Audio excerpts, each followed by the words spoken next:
നിന്റെ വീട്ടിൽ പഞ്ചായത്തുകാരൊക്കെ വന്നു എന്തുവായിരുന്നടാ? എന്നടാ ഞാൻ ഇപ്പോഴും അറിഞ്ഞത് ചിരട്ടയിലിരിക്കുന്ന വെള്ളം ബക്കറ്റിരിക്കുന്ന വെള്ളം കോപ്പയിലിരിക്കുന്ന വെള്ളം എല്ലായിടത്തും കമത്തി കളയുക. കൊതുക് വന്ന് മുട്ട ഇടുന്നുണ്ടോ?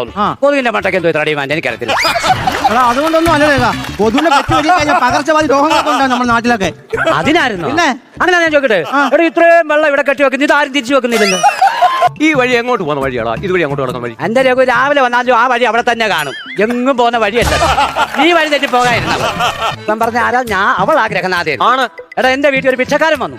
പിച്ചക്കാരൻ വന്നപ്പോഴേ ഞാൻ അങ്ങോട്ട് കയറി അങ്ങോട്ട് പിച്ചക്കാരൻ ഇങ്ങോട്ട് വരുവാ കേട്ടോ മറ്റേ. അപ്പൊ ഞാൻ ചോദിച്ചാ എന്തോ വല്ലതും കിട്ടിയോ? ചേച്ചി പറഞ്ഞു ഒന്നുമില്ലെന്ന്. ഞാൻ പറഞ്ഞു ഞാൻ ആ വീട്ടിലെ കിടക്കുന്ന നീ കയറി വരാൻ പറഞ്ഞു. അവനെ വിളിച്ചോണ്ട് പോയി. അവളെ വിളിച്ചിറക്കി. ഇവന്റെ മുമ്പിൽ വെച്ച് ഞാൻ അവളോട് പറഞ്ഞു, ഈ വീട്ടിലെ കാര്യം നടത്തുന്നത് ഞാനാ, നീയല്ല. അതുകൊണ്ട് ഞാൻ നിന്നോട് പറയുന്നു ഇവിടെ ഒന്നുമില്ല. ഇങ്ങനെ കാര്യം പറഞ്ഞോണ്ട് നിൽക്കാതെ തുണി കഴിയിട്ട് കുളിച്ച് കയറാൻ നോക്കും. നേരത്തെ വീട്ടിൽ പോണ്ടേ? നീ എന്തുവാണോ സുമേഷ് അങ്ങനെ പറയുന്നേ? ഞാൻ രാവിലെ ഒന്നും കുളിച്ചില്ലയോ? വൈകിട്ടൊന്നും കുളിക്കാൻ അങ്ങനെ 2 നേരം കുളിക്കാനുള്ള വരുമാനം ഒന്നും എനിക്കില്ല.